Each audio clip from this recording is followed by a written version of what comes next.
السلام عليكم ورحمة الله وبركاته. ازيكم يا حبايبي؟ عاملين ايه؟ ان شاء الله تكونوا بألف خير. وحشتوني جدا جدا. يعني يا شيماء عندك وقت تصوري وتطفي المطبخ والمحل والشغل والبيت؟ صراحة ما عنديش وقت خالص، عشان كده لما بنزل لكم بوصفة بختار حاجة سهلة وسريعة وما تاخدش مني دبكة كتير ومواعين كتير.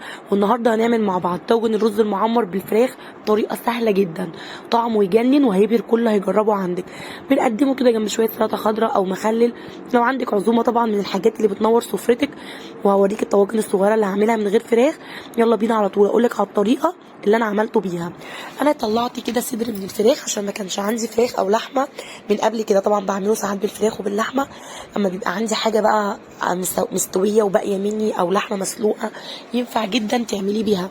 مش هيفرق الطريقه اللي هتعملي بيها، انا ما كانش عندي فهقطعه بقى كده شرايح واقطعه مكعبات صغيره ونعمل له بقى كده تتبيله سريعه ونسويه كمان.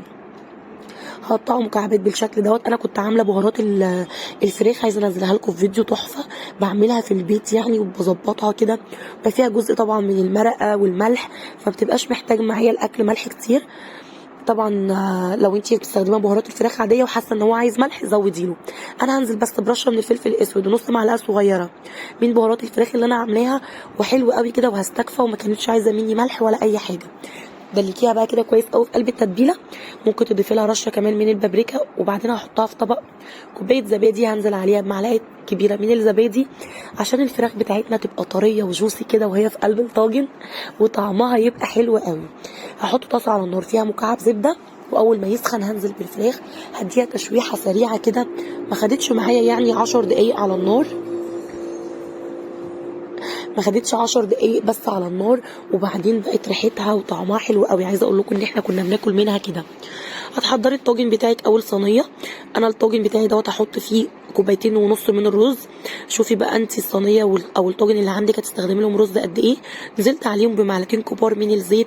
الزيت هنا هيخلي الرز مفلفل، يعني ما تستغنيش عنه معلقه كده او معلقتين.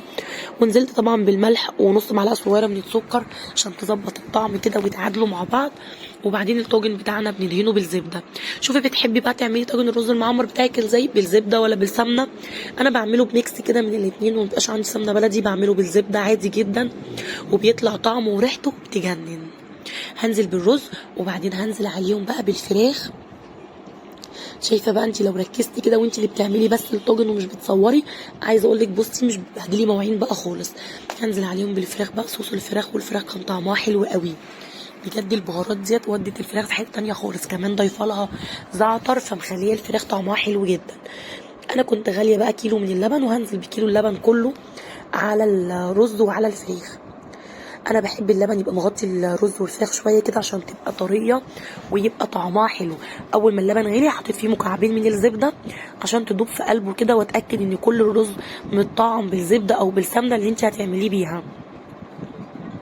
وبس كده، وبسيبه يبرد على جنب. وبعدين مش بولع الطاجن بقى دلوقتي، مش بولع الفرن دلوقتي، بستنى شويه كده 10 دقايق ولا حاجه، وبعدين بولع الفرن يسخن، يكون اللبن برد في قلب الرز وتشربه كده من بعض.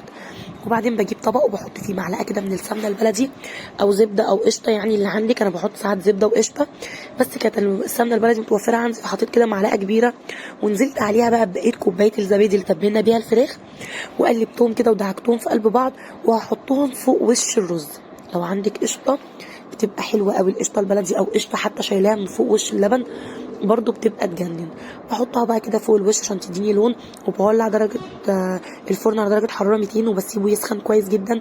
بدخل الطاجن على فرن سخن تلت ساعه، الرز يتبقلل كده ويغلي، وبعدين بوطي النار. الطاجن ده اخد معايا ساعه، وعلى حسب درجه حراره الفرن عندك. شايفين شكله حلو ازاي؟ مش قادره اقول لكم بقى ريحته حلوه قوي قوي قوي. بقدمه كده وبطلع كام طبق يعني وشويه مخلل او سلطه، وبناكله بألف هنا وشفا. الكل هيجربه، عيالك هيحبوها جدا. وصفه بقى سهله وسريعه في منتهى الجمال. فاكرين بقى الخيار اللي خليناه مع بعض؟ كان بقاله كام يوم، طعمه بقى تحفه. الخيار رهيب يعني، هو بصراحه خلانا نخلص الطاجن اول ما اتحط. لو اول مره تشوفيني انا اسمي شيماء، وما تنسيش بقى لايك وشير للفيديو عشان الفيديو يوصل يا بنات لاكبر عدد ممكن من الناس ويتشاف. بصي بقى عملت طواجن صغيره لونها حلو قوي طبعا عشان ما فيهاش بقى فلفل اسود ولا سبع بهارات ولا اي حاجه. فخدت لون ذهبي حلو جدا وبتبقى مفلفله وفي منتهى الجمال. ما تنسيش بقى اللايك والشير والاشتراك في القناه لو مش مشتركه في قناتي، واشوفكم على خير ان شاء الله فيديو جديد، وباي باي.